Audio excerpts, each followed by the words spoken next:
2025 Finance Committee meeting, 5:30 p.m. I call this meeting to order. Adoption of the agenda. Motion been made and seconded. Any opposition, hearing none, that motion passes. Item 3, approval of the minutes of March 18th, 2025 Finance Committee meeting. Motion been made and seconded. Hearing no opposition, that motion is passed. Excuse me, may I ask a question on Yes, the go minutes? ahead. I'd just like to ask, in the audit presentation and what we've all seen, the policies were what need to be addressed. And I would ask, has that happened yet? And for the sake of going forward, I mean, for trying to keep everything clean for Mr. Moore, our new superintendent, going forward, for our staff, I feel like it is just imperative that we address those policies that give guidance to each of your employees as to how to operate in the financial and business departments. Okay, this is on the minutes. This is right, but I'm talking about the minutes. It was in here. Oh, the minutes of March 18th. Yeah, of March 18th, where we, he made that presentation. Okay. And we asked questions. So I'm just responding to those minutes. Okay. Thank you. All right. New business, February 2025 financial report. Thank you, Mr. Chairman. First, you see we have our general fund report. And our general fund revenue is approximately $2 million more than in February of 2024. We have received an additional $3.1 million from our ad valorem tax in February of 2025, $7.4 million in January of 2025. Total ad valorem tax has increased by $628,000 thus far. Also, as a result of the additional positions added from our ESSER grant, we will be evaluating staffing at all locations to ensure that we are utilizing fundings to meet the district's academic goals. Our staffing is scheduled for April the 16th and 17th. So I just want to caution the public and also board members as well. Across the district, we will be staffing according to student numbers. For the past several years, we've been blessed with ESSER funding, and those fundings are no longer in existence for us. So therefore, I want to again caution the public and board members that you will be probably hearing from schools after staffing, but we have to staff in accordance with numbers, and student numbers drive our staffing.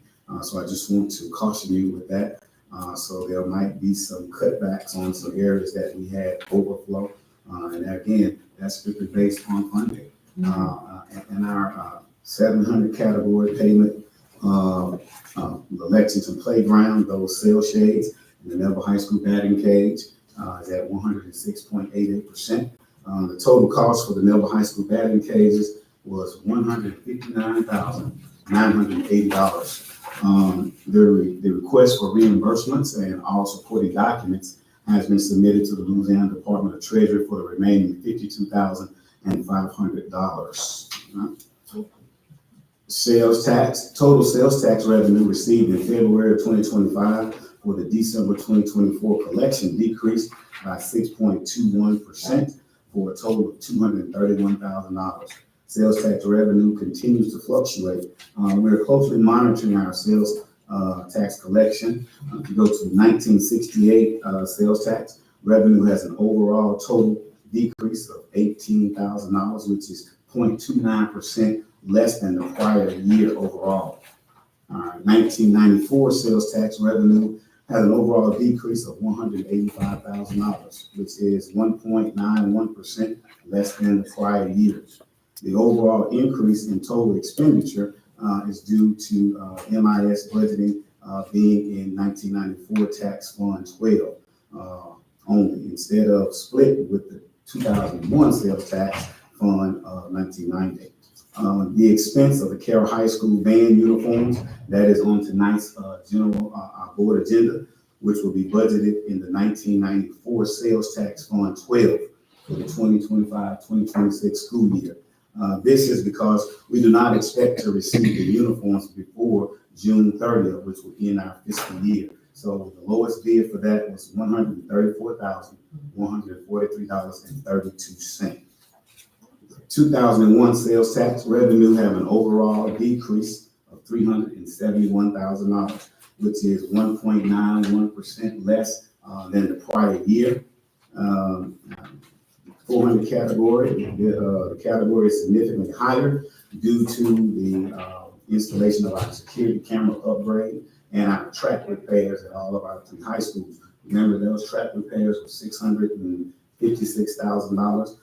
The budget for the security cameras upgrade in Object Code 300, the purchase order and expenditures have been coded to 400. A correction will be made for the end of year budget revision once all payments are processed. Our grants an amendment has been submitted for the federal programs that are part of the Super App to allocate for the 10% increase in funding. Title I, additional funds have been assigned to provide additional support for summer school, teacher leader summit, and employee salaries. Title II, additional funds have been dedicated to support professional development for core content areas. And Title IV, additional funds are allocated to provide field trip opportunities for our students. Our computer science, that state allocation to provide the necessary support for teachers to obtain their certification for our computer science. Our competitive grant update, funding for the current CLSD program ends 9/30/2025. However, funding for the 2025-2026 school year was cut to zero. This is a loss of $972,000 for the district literacy plan for 25-2026 at all of our CIR schools. The redesign and that money has been used to fund our literacy coaches. So we have that close to $1 million. We have now been cut in funding. The redesign grant for 25-26 increased by $74,000. Idea set aside 611 set aside increased by $6,593. Now at this time, Mr. Chairman, before I close out, I would our team and I we would accept if any questions that the board you might have at this time. I have one on staff. Yes, sir. What student to teacher ratio we've used this year? Well, we have to be in line with Bulletin 741, and those numbers, that's what we will follow. Of course, wherever we can, lower numbers we will, but I can tell you now it's going to be maxed because there's so much uncertainty right now with the federal government and funding. So I think it would not be good for us to speculate, but when it comes to what Bulletin 741 calls for, I know the secondary calls for at least 33-1.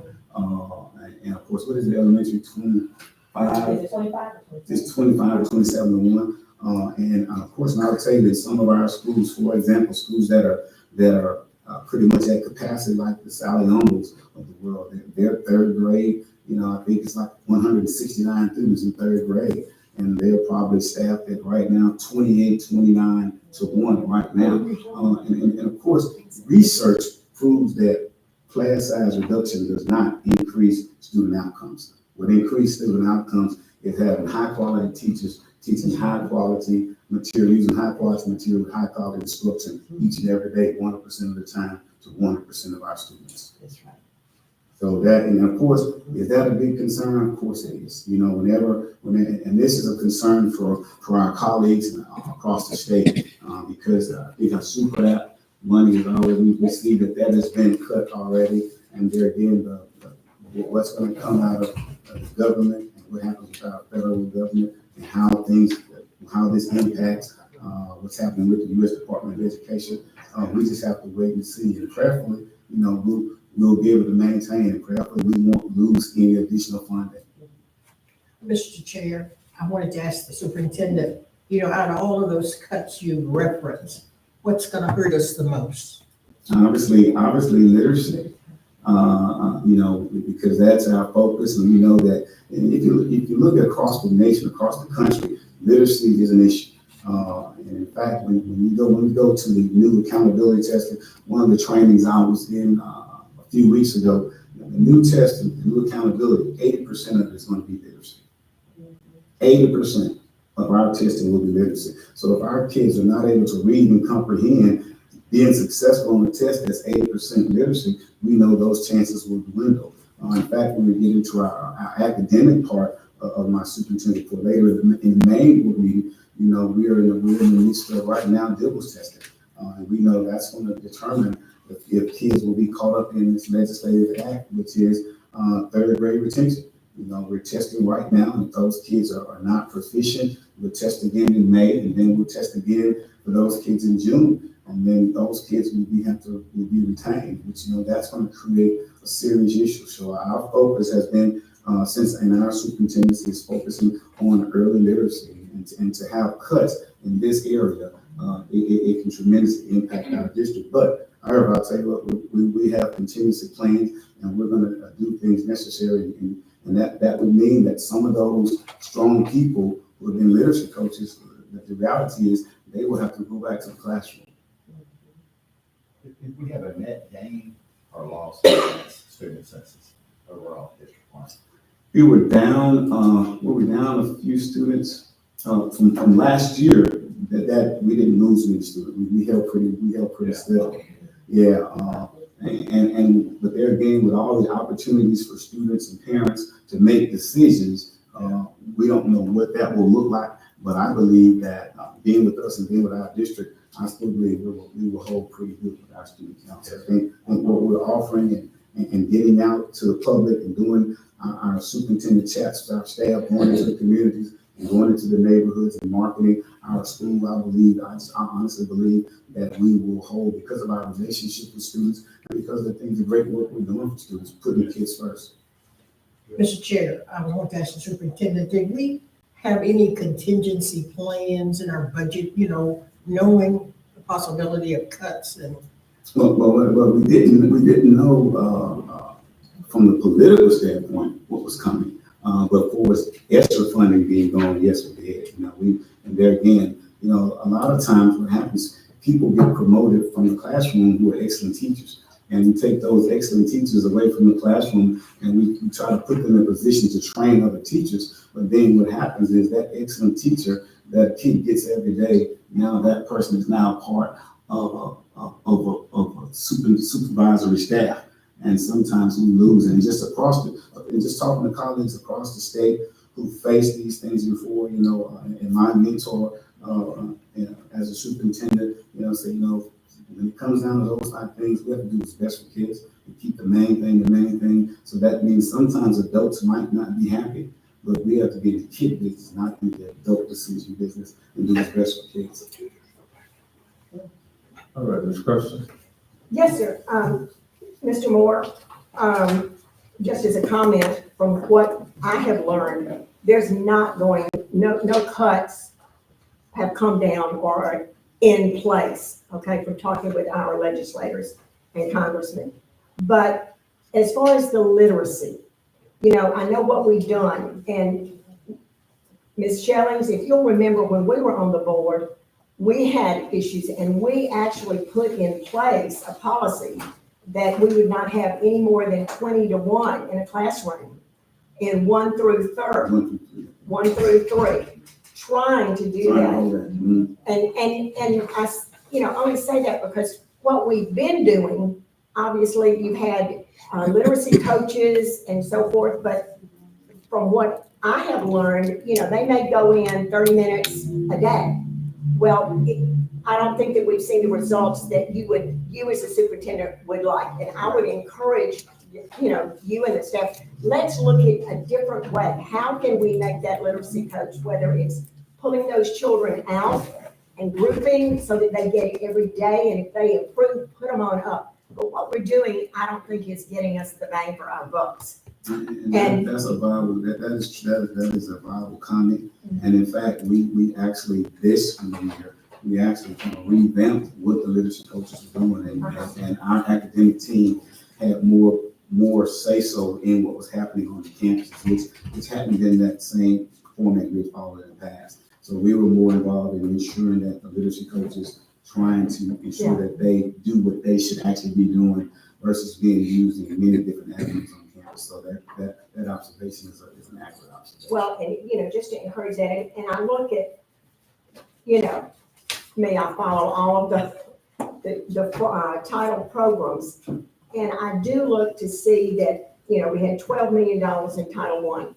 And no reflection on you, but we've always, like last year, we carried over $4 million.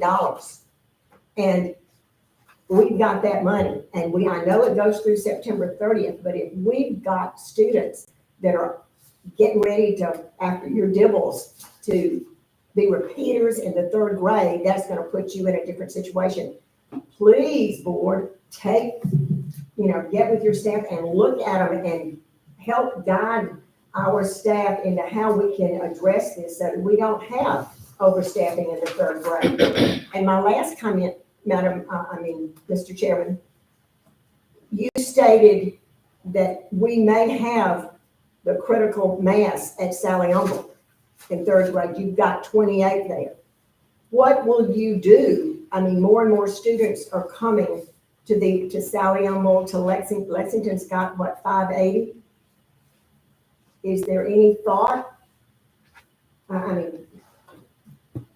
We're going to add on more rooms? But to be honest, Mr. Chairman, we have looked at that, and we are looking at that now. We know this school year, we can't add on any more space in those buildings. Right. With our choice program, and those people were able to apply for school choice, we have to look at numbers, because obviously we can't offer choice to people where schools are already overcrowded. So and with those numbers, that 28-1, that's been pretty much steady, the standard for schools like Sally Humble the last several years, they're still maintaining pretty good academics. So we're not trying to add to it, and we're going to do whatever is necessary in order to ensure that we don't put kids in a position to not be successful. Thank you. All right, any comments from the No. committee members? Motion to adjourn? Is that it? I think that's it, huh? Yeah. Yeah, motion to adjourn. Can I make one more Yeah, comment? I'd like to ask, we have Act 370. I sent you a text about it. Right. And I went online, looked at it, but I did not see Monroe City posted. Did I look in the wrong area? It may be under the city of Monroe instead of Monroe City, because our official, name is City of Monroe School District, Well, not Monroe City, but the information I submitted to the legislature, to the Treasury Department, my submission was complete. yeah, So I just didn't, so it's something on their website. Right, so we have submitted that. We did get your question about it. yeah, I just looked on there. There were 4 schools, in the long list. So they haven't. They just haven't updated. They just haven't Yes, updated. ma'am. Okay, thank We have you. submitted that. Thank you, sir. Yes, ma'am. Motion been made and second to adjourn. All right, all say aye. Any opposed, here none. We adjourn.